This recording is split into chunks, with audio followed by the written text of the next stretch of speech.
से बोलिए राधा कृष्ण भगवान जी की जय। प्यारे भक्तों, आज की वीडियो में आप सभी श्रवण करेंगे मार्गशीर्ष मास की 5 महापुण्य फल देने वाली कथा। इन कथा को जो भी भक्त श्रद्धा पूर्वक मार्गशीर्ष मास में प्रतिदिन एक बार श्रवण करता है, उसकी हर मनोकामना अवश्य ही पूरी हो जाती है। प्रेम से बोलिए प्रथम पूज्य गणेश जी भगवान की जय। कथा इस प्रकार है। एक बुढ़िया माई थी, मिट्टी के गणेश जी की पूजा करती थी। रोज बनाए रोज गल जाए। एक सेठ का मकान बन रहा बड़े था, ही श्रद्धा तो बुढ़िया प्रसन्नचित बोली, मन से पत्थर का पूरा गणेश बना अवश्य दो। सुनेगा। मिस्त्री बोले, श्रवण करते जितने हैं में हम कथा। तेरा पत्थर का गणेश जी करेंगे उतने में अपनी दीवार ना चिनेंगे। बुढ़िया बोली, राम करे तुम्हारी दीवार टेढ़ी हो जाए। अब उनकी दीवार टेढ़ी हो गई। वो चिने और ढा देवे, चिने और ढा देवे। इस तरह करते करते शाम हो गई। शाम को सेठ आया। उसने कहा, आज कुछ भी नहीं किया। मिस्त्री कहने लगे कि एक बुढ़िया आई थी, वो कह रही थी मेरा पत्थर का गणेश कर दो। हमने नहीं करा तो उसने कहा तुम्हारी दीवार टेढ़ी हो जाए। तब से दीवार सीधी नहीं बन रही है। बनाते हैं और ढा देते हैं। सेठ ने बुढ़िया बुलवाई। सेठ ने कहा, हम तेरा सोना का गणेश गढ़ देंगे, हमारी दीवार सीधी कर दो। सेठ ने बुढ़िया को सोने का गणेश गढ़ा दिया। सेठ की दीवार सीधी हो गई। जैसे सेठ की दीवार सीधी की, वैसे ही हे भगवान सबकी करना। श्री महालक्ष्मी जी की यह कथा है। भारतवर्ष के सौराष्ट्र देश में द्वापर युग की यह कहानी हुई है। सौराष्ट्र में उस समय भद्रश्रवा नाम के राजा थे। वे बड़े पराक्रमी राजा थे। 4 वेद, 6 शस्त्र, 18 पुराणों का उन्हें ज्ञान था। उनकी रानी का नाम सूरत चंद्रिका था। रानी देखने में सुंदर और सुलक्षणा थी तथा पतिव्रता थी। उन दोनों को 7 पुत्र तथा उसके बाद एक कन्या का वरदान मिला था। कन्या का नाम श्याम बाला था। एक बार महालक्ष्मी जी के मन में आया कि जाकर उस राजा के राजप्रसाद में रहे। इससे राजा को दुगनी धन दौलत की प्राप्ति होगी और वह इस धन दौलत से अपनी प्रजा को और सुख दे पाएगा। गरीब के घर अगर रहे और उसे धन दौलत प्राप्त हो तो वह स्वार्थी की तरह केवल अपने ऊपर ही खर्च करेगा। यह सोचकर श्री महालक्ष्मी जी ने बूढ़ी ब्राह्मण स्त्री का रूप धारण किया। हाथ में लाठी लिए लाठी के सहारे रानी के द्वार तक पहुंची। यद्यपि उन्होंने बूढ़ी औरत का रूप धारण किया था, पर उनके चेहरे पर देवी का तेज था। उन्हें देखते ही एक दासी सामने आई। उसने इनका नाम धाम काम धर्म पूछ डाला। वृद्ध ब्राह्मण का रूप धारित माता लक्ष्मी ने कहा, बालिके, मेरा नाम कमला है। मेरे पति का नाम भुवनेश है। हम द्वारिका में रहते हैं। तुम्हारी रानी पिछले जन्म में एक वैश्य की पत्नी थी। वह वैश्य गरीब था। दरिद्र के कारण हर रोज घर में झगड़े होते थे तथा उसका पति रोज उसे मारता था। इन बातों से तंग आकर वह घर छोड़कर चली गई तथा वन जंगल में खाली पेट भटकने लगी। उसकी इस दुर्दशा पर मुझे दया आई तो मैंने उसे सुख संपत्ति देने वाली श्री महालक्ष्मी की कथा सुनाई। मेरे कहने पर उसने श्री महालक्ष्मी का व्रत किया। श्री महालक्ष्मी प्रसन्न हुई। उसकी गरीबी दूर हुई। उसका घर संसार दौलत संपत्ति से भर गया। बाद में पति पत्नी दोनों परलोक सिधारे। लक्ष्मी व्रत करने के कारण वे लक्ष्मी लोक में रहे। उन्होंने जितने साल महालक्ष्मी का व्रत किया उतने 1000 साल उन्हें सुख भोग मिला। इस जन्म में उसका जन्म राजघराने में हुआ है, परंतु वह श्री महालक्ष्मी व्रत करना भूल गई है। उसे यह याद दिलाने में यहाँ आई हूँ। बुढ़िया की बातें सुनकर दासी ने उन्हें प्रणाम किया तथा श्री महालक्ष्मी व्रत किस तरह किया जाए इस बारे में पूछा। बुढ़िया रूप धारण किए हुए लक्ष्मी माता ने दासी को पूजा विधि तथा महिमा बताई। इसके बाद वह दासी माता को प्रणाम कर रानी को बताने अंदर चली गई। राज वैभव में रहते हुए रानी को अपने ऐश्वर्य का बहुत घमंड हुआ था। संपत्ति तथा अधिकार की वजह से वह उन्मत्त हो गई थी। दासी द्वारा बताई गई बुढ़िया की बातें सुनकर आग बबूला होकर राज द्वार पर आकर बुढ़िया रूपी श्री महालक्ष्मी पर बरस पड़ी। उसे यह मालूम नहीं था कि श्री महालक्ष्मी माता बुढ़िया का रूप धारण करके द्वार तक आई है, परंतु रानी का इस कदर रुख बर्ताव तथा अपना अनादर देखकर माता ने वहां ठहरना ठीक न समझा। वे वहां से चल पड़ी। राह में उन्हें राजकुमारी श्यामबाला मिली। उन्होंने श्यामबाला को सारी बात बताई। श्यामबाला अपने ओर से श्री महालक्ष्मी जी से क्षमा मांगी। माता को उस पर दया आई। उन्होंने श्यामबाला को श्री महालक्ष्मी व्रत के बारे में बताया। उस दिन अगहन माह का प्रथम गुरुवार था। श्यामबाला ने परम श्रद्धा से श्री महालक्ष्मी का व्रत रखा। फलस्वरूप राजा सिद्धेश्वर के सुपुत्र मालाधर से उसका विवाह हुआ। वह धन दौलत ऐश्वर्य वैभव से माला माल हो गई। पति के साथ ससुराल में आनंद से दिन बिताने लगी। इधर श्री महालक्ष्मी रानी पर प्रकोप हुआ। फलस्वरूप राजा भद्रश्रवा का राज्य एवं राज कारोबार नष्ट हो गया। यहाँ तक कि खाने के भी लाले पड़ गए। ऐसी हालत में एक दिन रानी ने राजा से निवेदन किया, हमारा दामाद इतना बड़ा राजा है, धनवान है, ऐश्वर्यशाली है, क्यों न उसके पास जाए, अपना हाल उसे बताए, वह जरूर हमारी मदद करेगा। इस बात पर राजा भद्रश्रवा दामाद के पास रवाना हुए। राज्य में पहुंचकर एक तालाब के किनारे थोड़ी देर विश्राम लेने के लिए ठहरे। तालाब से पानी लेते आते जाते दासियों ने उन्हें देखा। उन्होंने विनम्रता से उनकी पूछताछ की। जब उन्हें यह मालूम हुआ कि वे रानी श्यामबाला के पिता हैं, तो दौड़ते हुए जाकर उन्होंने रानी को सारी बात बताई। रानी ने दासी के हाथ राज परिधान भेजकर बड़े ठाट से उनका स्वागत तथा आदर सत्कार किया, खान पान करवाया। जब वो लौटने लगे तो सोने की मोहर से भरा घड़ा दिया। राजा भद्रश्रवा जब वापस लौटे तो उन्हें देखकर रानी सूरज चंद्रिका खुश हुई। उन्होंने जब सोने की मोहरों से भरे घड़े का मुख खोला, पर हाय भगवान, घड़े में धन के बदले कोयले मिले। ये सब श्री महालक्ष्मी जी की प्रकोप से हुआ। इस प्रकार दुर्दशा में और कई दिन बीत गए। इस बार रानी स्वयं अपनी कन्या के पास गई। वह दिन अगहन माह का अंतिम गुरुवार था। श्यामबाला ने श्री महालक्ष्मी जी का व्रत किया, पूजा की, अपनी माता से भी व्रत करवाई। इसके बाद रानी अपने घर आई। श्री महालक्ष्मी का व्रत रखने पर उसे फिर से अपना राजपाट, धन दौलत, ऐश्वर्य प्राप्त हुआ। वह फिर से सुख शांति आनंदमय जीवन बिताने लगी।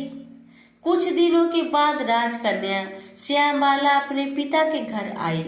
उसे अपने घर देखकर सूरज चंद्रिका को पुरानी बात याद आई, यही कि श्यामबाला ने अपने पिता को घड़ा भरकर कोयला दिया था और उसे कुछ भी नहीं दिया था। इसी कारण श्यामबाला को पिता के घर आने का उसका कोई आदर आतिथ्य नहीं हुआ, बल्कि अनादर हुआ। पर उसने इस बात का बुरा नहीं माना। अपने घर लौटते समय उसने पिता के घर से थोड़ा नमक ले लिया। अपने घर लौटने पर उसके पति ने पूछा, अपने मायके से क्या लाई हो? इस पर उसने जवाब दिया, वहाँ का सार लाई हूँ। पति ने पूछा, इसका मतलब क्या हुआ? श्यामबाला ने कहा, धोरा धीरज रखे, सब मालूम हो जाएगा। उस दिन श्यामबाला ने सारा भोजन नमक डाले बिना ही बनाया और पति को परोसा। पति ने खाना चखा, सारा खाना नमक बिना था, इसलिए स्वाद न आया। फिर श्यामबाला ने थाली में नमक डाला, इससे सारा भोजन स्वादिष्ट लगने लगा। अब श्याम बाला ने पति से कहा, यही है वह मायके से लाया हुआ सार। पति को उसकी बात सही लगी। फिर वह दोनों हंसी मजाक करते हुए भोजन करने लगे। कहा गया है कि इस तरह जो कोई श्रद्धा भाव से श्री महालक्ष्मी की पूजा करे उसे माता की कृपा प्राप्त होती है, सुख संपत्ति शांति प्राप्त होती है, सभी मनोकामनाएं पूरी होती है। परंतु ये सब प्राप्त होने पर माता की पूजा को भूलना नहीं चाहिए। हर गुरुवार को व्रत पाठ अवश्य करना चाहिए। इस तरह श्री महालक्ष्मी की महिमा भक्तों की मनोकामना पूरी करती है। प्रेम से बोलिए महालक्ष्मी माता की जय। अन्नपूर्णा माता की व्रत कथा। एक समय की बात है, काशी निवासी धनंजय की पत्नी का नाम सुलक्षणा था। उसे अन्य सब सुख प्राप्त थे, केवल निर्धनता ही उसके दुख का कारण था। यह दुख उसे हर समय सताता था। एक दिन सुलक्षणा पति से बोली, स्वामी आप कुछ उद्यम करो तो काम चले, इस प्रकार कब तक काम चलेगा। सुलक्षणा की बात धनंजय के मन में बैठ गया और वह उसी दिन विश्वनाथ शंकर जी को प्रसन्न करने के लिए बैठ गया और कहने लगा, हे देवाधिदेव विश्वेश्वर, मुझे पूजा पाठ कुछ नहीं आता, केवल आपके भरोसे बैठा हूँ। इतनी विनती करके वह 2-3 दिन भूखा प्यासा बैठा रहा। यह देखकर भगवान शंकर ने उसके कान में अन्नपूर्णा अन्नपूर्णा अन्नपूर्णा इस प्रकार 3 बार कहा। यह कौन क्या कह गया? इसी सोच में धनंजय पड़ गया कि मंदिर से आते जाते ब्राह्मण को देखकर पूछने लगा, पंडित जी अन्नपूर्णा कौन है? ब्राह्मणों ने कहा, तू अन्न छोड़कर बैठा है, सो तुझे अन्न की ही बात सूझती है, जा घर जाकर अन्न ग्रहण कर। धनंजय घर गया, स्त्री से सारी बात कही। वह बोली, नाथ आप चिंता ना करें, स्वयं शंकर जी ने यह मंत्र आपको दिया है, वे स्वयं ही खुलासा करेंगे, आप फिर जाकर उनकी आराधना करें। धनंजय फिर जैसा का तैसा पूजा में बैठ गया। रात्रि में शंकर जी ने आज्ञा दी, कहा तू पूर्व दिशा में चला जा, वह अन्नपूर्णा का नाम जपता जाता और रास्ते में फल खाता, झरनों का पानी पीता जाता। इसी प्रकार कितने ही दिनों तक चलता गया। वहां उसे चांदी सी चमकती वन की शोभा दिखने में आई। सुंदर सरोवर दिखने में या उसके किनारे कितनी ही अप्सराएं झुंड बनाए बैठी थी और सब माँ अन्नपूर्णा इस प्रकार बार बार कहती थी। यह अगहन मास की उजेली रात्रि थी और आज से ही व्रत का ये आरंभ था। जिस शब्द की खोज करके वह निकला था वह उसे वहां सुनने को मिला। धनंजय ने उनके पास जाकर पूछा, हे देवियों आप यह क्या कर रही हो? उन सब ने कहा, हम सब माँ अन्नपूर्णा का व्रत करते हैं। व्रत करने से क्या होता है? यह किसी ने किया भी है, इसे कब किया जाए, कैसा व्रत है और कैसी विधि है, मुझे भी कहो। वे कहने लगी, इस व्रत को सब कोई कर सकता है। 21 दिन तक के लिए 21 गांठ का सूत लेना चाहिए। 21 दिन या दिन ना बने तो 1 दिन उपवास करे, या भी ना बने तो केवल कथा सुनकर प्रसाद ले। निराहार रहकर कथा कहे, कथा सुनने वाला कोई ना मिले तो पीपल के पत्तों को रख, सुपारी या घृत कुमारी वृक्ष को सामने कर, दीपक को साक्षी कर, सूर्य गाय तुलसी या महादेव को बिना कथा सुनाए मुख में दाना न डाले। यदि भूल से कुछ पड़ जाए तो 1 दिवस फिर उपवास करे। व्रत के दिन क्रोध ना करे और झूठ ना बोले। धनंजय बोला, इस व्रत के करने से क्या होगा? वे कहने लगी, इसके करने से अंधों को नेत्र मिले, लूलों को हाथ मिले, निर्धन के घर धन आए, बाझिन को संतान मिले, मूर्खों को विद्या आए, जो जिस कामना से व्रत करे माँ उसकी इच्छा पूरी करती है। वह कहने लगा, बहनों, मेरे भी धन नहीं है, विद्या नहीं है, कुछ भी तो नहीं है। मैं तो दुखिया ब्राह्मण हूँ, मुझे इस व्रत का सूत दोगी? हाँ भाई, तेरा कल्याण हो, तुझे देगी। ले, इस व्रत का मंगल सूत्र ले। धनंजय ने व्रत किया। व्रत पूरा हुआ तभी सरोवर में से 21 खंड की स्वर्ण सीढ़ी हीरा मोती जड़ी प्रकट हुई। धनंजय जय अन्नपूर्णा अन्नपूर्णा कहता जाता था। इस प्रकार कितनी ही सीढ़ियां उतर गया तो क्या दिखता है कि करोड़ों सूर्य से प्रकाशमान अन्नपूर्णा माँ का मंदिर है। उसके सामने स्वर्ण सिंहासन पर माता अन्नपूर्णा विराजमान है। सामने भिक्षा हेतु शंकर भगवान खड़े हैं। देवगनाएं चंवर डुलाती है। कितनी ही हथियार बांधे पहरा देती है। धनंजय दौड़कर जगदम्बा के चरणों में गिर गया। देवी उसकी मन का कलेश जान गई। धनंजय कहने लगा, माता, आप तो अंतर्यामिनी हो, आपको अपनी दशा क्या बताऊं? माता बोली, मेरा व्रत किया है, जा, संसार तेरा सत्कार करेगा। माता ने धनंजय की जिह्वा पर बीज मंत्र लिख दिया। अब तो उसके रोम रोम में विद्या प्रकट हो गई। इतने में क्या देखता है कि वह काशी विश्वनाथ के मंदिर में खड़ा है। माँ का वरदान ले धनंजय घर आया। सुलक्षणा से सब बात कही। माता जी की कृपा से उसके घर में संपत्ति उमड़ने लगी। छोटा सा घर बहुत बड़ा गिना जाने लगा। जैसे शहद के पत्तों में मक्खियाँ जमा होती है, उसी प्रकार उनके सगे संबंधी आकर उसकी बड़ाई करने लगे। कहने लगे, इतना धन और इतना बड़ा घर, सुंदर संतान नहीं हो तो इस कमाई का कौन भोग करेगा? सुलक्षणा से संतान नहीं है, इसलिए तुम दूसरा विवाह करो। अनिच्छा होते हुए भी धनंजय को दूसरा विवाह करना पड़ा और सती सुलक्षणा को सौत का दुख उठाना पड़ा। इस प्रकार दिन बीतते गया। फिर अगहन मास आया।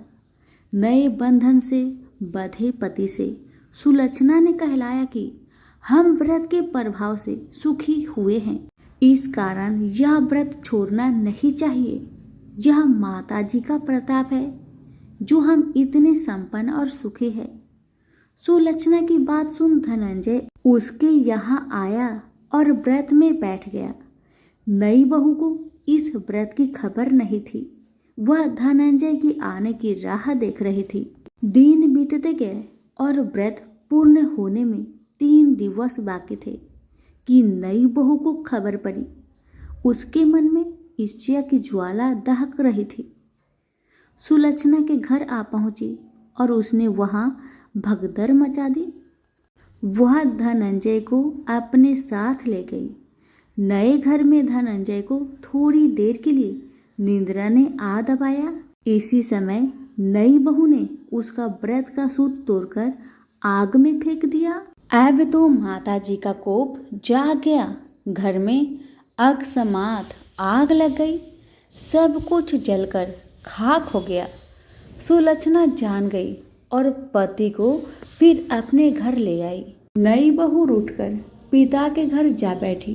पति को परमेश्वर मानने वाली सुलक्षणा बोली, नाथ, घबराना नहीं, माता जी की कृपा अलौकिक है। पुत्र कुपुत्र हो जाता है पर माता कुमाता नहीं होती। अब आप श्रद्धा और भक्ति से आराधना शुरू करो, वे जरूर हमारा कल्याण करेगी। धनंजय फिर माता के पीछे पड़ गया। फिर वही सरोवर सीढ़ी प्रकट हुई। उसमें माँ अन्नपूर्णा कहकर वह उतर गया। वहां जा माता जी के चरणों में रुदन करने लगा। माता प्रसन्न हो बोली, यह मेरी स्वर्ण की मूर्ति ले, उसकी पूजा करना, तू फिर सुखी हो जाएगा। जा, तुझे मेरा आशीर्वाद है। तेरी स्त्री सुलक्षणा ने श्रद्धा से मेरा व्रत किया है, उसे मैंने पुत्र दिया है।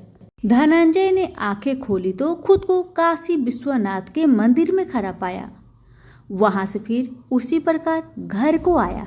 इधर सुलक्षणा के दिन चढ़े और महीने पूरे होते ही पुत्र का जन्म हुआ। गांव में आश्चर्य की लहर दौड़ गई। मानता आने लगा। इस प्रकार उसी गांव के निसंतान सेठ के पुत्र होने पर उसने माता अन्नपूर्णा का मंदिर बनवा दिया। उसमें माताजी धूमधाम से पधारी, यज्ञ किया और धनंजय को मंदिर का आचार्य का पद दे दिया। जीविका के लिए मंदिर की दक्षिणा और रहने के लिए बड़ा सा सुंदर भवन दिया। धनंजय स्त्री पुत्र सहित वहां रहने लगा। माताजी की चढ़ावे में भरपूर आमदनी होने लगी। उधर नई बहू के पिता के घर डाका पड़ा, सब लूट गया। वे भीख मांगकर पेट भरने लगे। सुलक्षणा ने यह सुना तो उन्हें बुलावा भेजा, अलग घर में रख लिया और उनके अन्न वस्त्र का प्रबंध कर दिया। धनंजय, सुलक्षणा और उसका पुत्र माताजी की कृपा से आनंद से रहने लगे। माताजी ने जैसे इनके भंडार भरे वैसे सबके भंडार भरे। प्रेम से बोलिए अन्नपूर्णा माता की जय हो, काशी विश्वनाथ की जय हो। एक नगर में एक बूढ़ी माँ रहती थी। वह अपने बेटे की सलामती के लिए 12 महीनों की चौथ का व्रत करती थी। हर चौथ को पंसारे से थोड़ा सा गुड़ और घी लाकर 4 लड्डू बनाती, एक बेटे को देती, एक से पूजा करती, एक हथकार के लिए निकालती और एक चांद उगने पर खुद खा लेती थी। एक बार उसका बेटा ताई से मिलने गया। ताई ने बैसाखी चौथ का व्रत रखा था। ताई से पूछा, माँ तो 12 चौथ करती है। ताई बोली, तेरी माँ तेरी कमाई से तरमाल खाने के लिए 12 चौथ करती है। तू परदेश जाए तो वह एक भी चौथ नहीं करेगी। लड़के को लगा ताई सच कह रही है। घर आकर माँ से कहा, मैं परदेश जा रहा हूँ, यहाँ तू मेरी कमाई खाने पीने में ही उड़ा देती है। माँ ने समझाकर रोकना चाहा पर बेटा नहीं माना। माँ ने उसे साथ ले जाने के लिए चौथ माता के आंखें दिए और कहा, मुसीबत में ये आंखें तेरी मदद करेगी। वह आंखें लेकर रवाना हो गया। घूमते हुए एक नगर में पहुंचा। उसने देखा एक बूढ़ी माँ रोते जा रही थी और पुआ बनाते जा रही थी। उसने कारण पूछा तो बूढ़ी माई ने कहा, बेटा इस नगर की पहाड़ी पर एक दैत्य रहता है। पहले वह नगर में आकर कई लोगों को खाने के लिए मार देता था। अब राजा हर घर से एक आदमी दैत्य के पास भेजता है और आज मेरे बेटे की बारी है, इसलिए रो रही हूँ और उसी के लिए पुए बना रही हूँ। वह बोला, तू पुए मुझे खिला दे, तेरे बेटे की जगह मैं चला जाता हूँ। बूढ़ी माँ ने खीर पुए उसे खिला दिए। खा पीकर वह सो गया। रात को राजा के सैनिक आए तो बूढ़ी माँ ने उसे भेज दिया। दैत्य के सामने पहुंचने पर उसने चौथ माता के आंखें दैत्य की तरफ फेंककर कहा, हे चौथ माता, यदि मेरी माँ मेरी सलामती के लिए व्रत करती है तो दैत्य का सिर कटकर गिर जाए। तुरंत दैत्य का सिर कटकर गिर गया। लड़का वापस आ गया। राजा ने उसे उपहार देकर विदा किया। चलते हुए एक दूसरे राजा के नगर में पहुंचा। इस राज्य में आवा तभी पकता था जब एक इंसान की बलि दी जाती थी। सिपाहियों ने उसे पकड़कर आवे में चुन दिया। लड़के ने आंखें आवे में डाले और कहा, हे चौथ माता, यदि मेरी माँ मेरी सलामती के लिए व्रत करती है तो आवा मेरी बलि लिए बिना ही झट से पक जाए। आवा तुरंत पक गया। आवे में से मिट्टी की जगह सोने चांदी के बर्तन निकले। अंदर से लड़का बोला, बर्तन धीरे धीरे निकालना, मुझे लग न जाए। राजा ने उसे निकलवाया और पूछा, इस आवे से तुम बच कैसे गए? लड़के ने बताया कि उसकी माँ चौथ माता का व्रत करती है, व्रत के कारण ही वह बच पाया है। राजा को विश्वास नहीं हुआ। उसने एक चांदी की सुराही मंगवाई और कहा कि सुराही की नली से निकलकर दिखाओ, तभी मुझे विश्वास होगा। लड़के ने चौथ माता को याद करके आंखें सुराही में डाले और कहा, मैं भौरा बनूं, सुराही से निकलूं। लड़का भौरा बनकर सुराही से निकल गया। राजा ने खुश होकर राजकुमारी की शादी उसके साथ करवाई और सभी लोगों को चौथ माता का व्रत करने को कहा। उसे माँ की याद आई। उसने राजा के पास जाकर खुद के नगर जाने की इच्छा जाहिर की। राजा ने रथ, घोड़ा, हाथी और खूब सारा दान दहेज देकर उन्हें विदा किया। चौथ के दिन अपने नगर पहुंचा। वह अकेला पंसारी के यहाँ माँ का इंतजार करने लगा। सोचा चौथ है तो माँ यहाँ जरूर आएगी। थोड़ी देर बाद लकड़ी टेकती हुई माँ आती दिखी। बेटा माँ के चरणों में गिर पड़ा। कहा, माँ मैं तेरा बेटा हूँ, मुझे माफ़ कर दो। माँ ने उसे गले से लगा लिया। लोग चौथ माता की जय जयकार करने लगे। उस नगर के सभी लोग चौथ माता का व्रत करने लगे। हे चौथ माता, जैसे बूढ़ी माँ और उसके बेटे की सहायता की, वैसे हमारी भी करना। कहानी कहने और सुनने वाले पर कृपा करना। बोलिए चौथ माता की जय हो। एक संत जंगल में कुटिया बनाकर रहते थे और भगवान श्री कृष्ण का भजन करते थे। संत को यकीन था कि एक न एक दिन मेरे भगवान श्री कृष्ण मुझे साक्षात दर्शन जरूर देंगे। उसी जंगल में एक शिकारी आया। उस शिकारी ने संत की कुटिया देखी। वह कुटिया में गया और उसने संत को प्रणाम किया और पूछा कि आप कौन हैं और आप यहाँ क्या कर रहे हैं। संत ने सोचा, यदि मैं इससे कहूँगा कि भगवान श्री कृष्ण के इंतजार में बैठा हूँ, उनका दर्शन मुझे किसी प्रकार से हो जाए तो शायद इसको ये बात समझ में नहीं आएगी। संत ने दूसरा उपाय सोचा। संत ने शिकारी से पूछा, भैया पहले आप बताओ कि आप कौन हो और यहाँ किस लिए आए हो। उस किरात ने कहा कि मैं एक शिकारी हूँ और यहाँ शिकार के लिए आया हूँ। संत ने तुरंत उसी भाषा में कहा, मैं भी एक शिकारी हूँ और अपने शिकार के लिए यहाँ आया हूँ। शिकारी ने पूछा, अच्छा संत जी, आप ये बताइए आपका शिकार दिखता कैसे है? आपके शिकार का नाम क्या है? हो सकता है कि मैं आपकी मदद कर दूं। संत ने सोचा, इसे कैसे बताऊं? फिर भी संत कहते हैं, मेरे शिकार का नाम है। वो दिखने में बहुत ही सुंदर है, सावरा सलोना है। उनके सिर पर मोर मुकुट है, हाथों में बंसी है। ऐसा कहकर संत जी रोने लगे।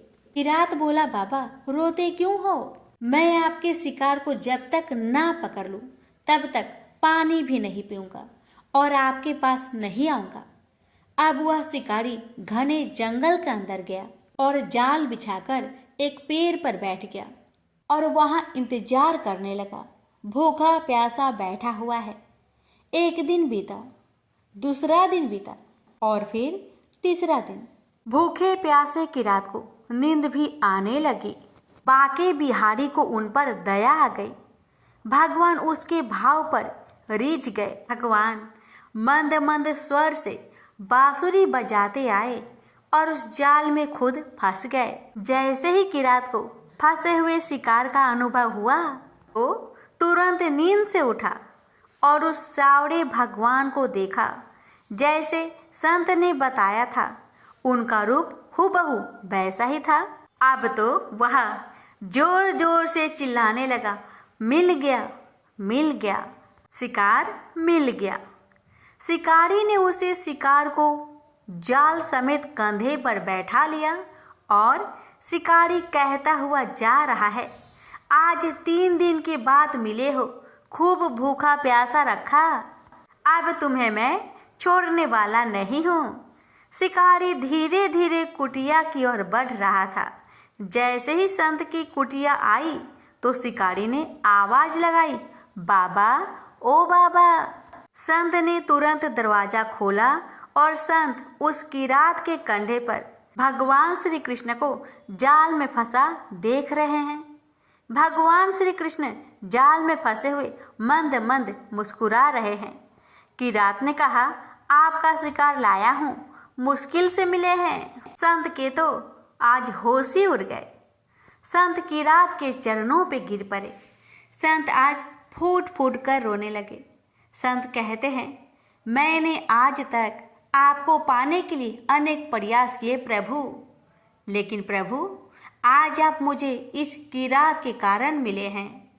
भगवान श्री कृष्ण कहते हैं, इस शिकारी का प्रेम तुमसे ज्यादा है, इसका भाव तुमसे ज्यादा है, इसका विश्वास तुम्हारे विश्वास से भी ज्यादा है। इसलिए आज जब 3 दिन बीत गए तो मैं आए बिना रह ही नहीं पाया। मैं तो अपने भक्तों के अधीन हूँ और आपकी भक्ति भी कम नहीं है संत जी। आपके दर्शनों के फल से मैं इसे 3 ही दिन में प्राप्त हो गया। इस तरह से भगवान ने खूब दर्शन दिया और फिर वहां से भगवान चले गए। तो प्रेम से बोलिए जय श्री कृष्ण। राधे राधे।